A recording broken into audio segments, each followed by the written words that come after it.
आज युवाओं की अवस्था देखो, आज युवाओं का जीवन देखो। बचपन से प्रेशर, बचपन से। ये जो पीरियड है मनुष्य के जीवन का, ये उसके समस्त जीवन का निर्माण करता है। जो चीजें आप यहां फीड कर दोगे, हिम्मत, साहस, उत्साह, जो चीजें, वो जीवन भर व्यक्ति का साथ रखेंगी, जीवन भर व्यक्ति के साथ रहेंगी। आज के दिन लगभग दुनिया में सभी लोगों को इस पर चर्चा करनी चाहिए।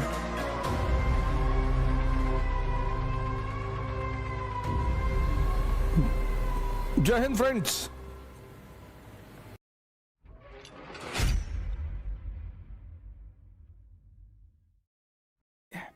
अब कहानी शुरू ऐसे होती है।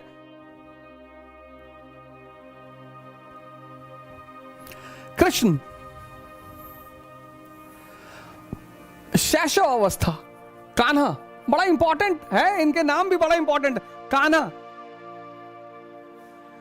कन्हैया,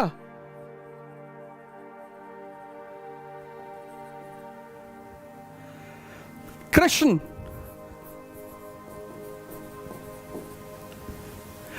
योगेश्वर,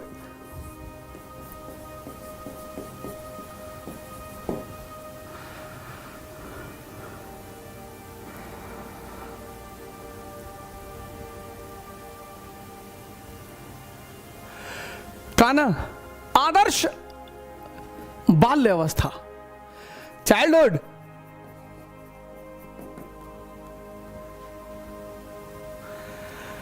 कन्हैया शैशव अवस्था, शैशव, कान्हा आदर्श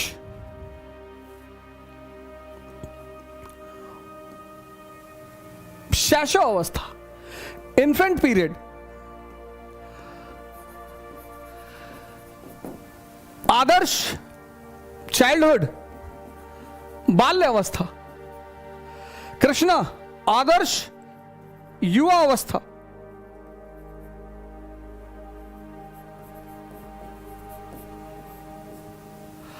और योगेश्वर आदर्श जीवन।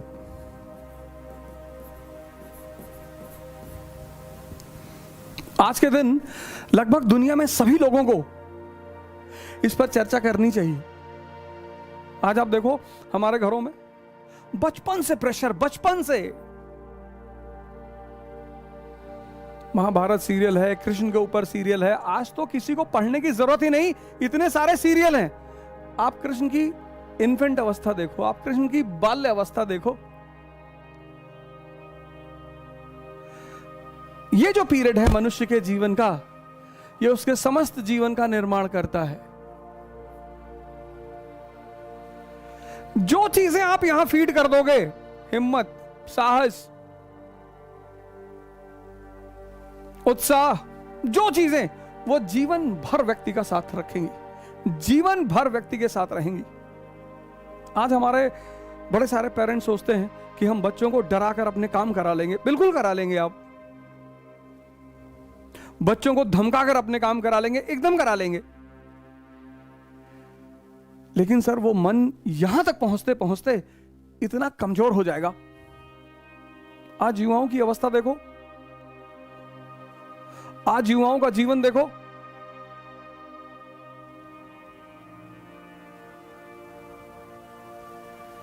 जब इस चरण में जहां निर्माण है, निर्माण, आदर्श इन्फेंट पीरियड, आदर्श चाइल्डहुड, बालकाल, खेल रहे हैं, कूद रहे हैं, बदमाशी कर रहे हैं। और मां यशोदा तो एक आदर्श मां है। शिक्षा, उच्चतम आदर्श शिक्षा, और इस नींव पर इस महान व्यक्ति का निर्माण हुआ।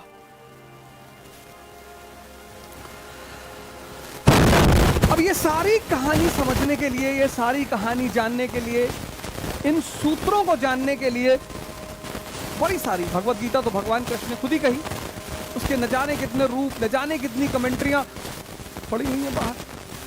लेकिन एक किताब शुरू से मेरी ये आदत रही, मैं जब से पढ़ाई शुरू किया मैंने, तब से मेरी आदत रही, मैं हमेशा ऐसी किताब को ढूंढता था जो सरल भाषा में हो, हमेशा। जैसे एंशिएंट इंडिया, मैंने उसकी एक हिंदी मीडियम की किताब पढ़ी, झा श्रीमाली।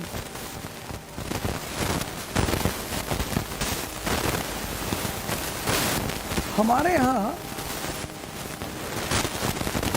यहां भारत में आमतौर पर जो किताबें बहुत क्लिष्ट होती, उनको लोग अच्छा मानते, जिनको बहुसंख्यक लोग पढ़ के समझ ना पाए उनको लोग अच्छा मानते। किताबें बुरी होती ही नहीं, किताबें बुरी होती ही नहीं, या तो वो क्लिष्ट होती हैं या वो सरल होती हैं। अब क्लिष्ट भाषा जो है वो सब दिमाग को समझ में नहीं आएगी, इसलिए किताबें हमेशा ऐसी होनी चाहिए जो सरल भाषा में। सरल उदाहरण दे रहे हूं, उन सारे सूत्रों पर, उन सारे फॉर्मूलों पर इस किताब में सबसे सरलतम ढंग से चर्चा की गई है। सारी किताबों में चर्चा की गई है, बहुत सारी किताबों में। गीता एकमात्र किताब नहीं है, बाइबल भी है, आदि ग्रंथ भी है, कुरान भी है, रामायण रामचरितमानस भी है, बड़ी सारी किताबों में चर्चा की गई है। लेकिन जिनको गीता पढ़ने का मन है, जिनको लगता है कहीं ना कहीं जिंदगी उलझी हुई है, उनके लिए यह सरलतम किताब है। क्योंकि हर आदमी को अपने जीवन में इस उद्देश्य को पूरा करना है।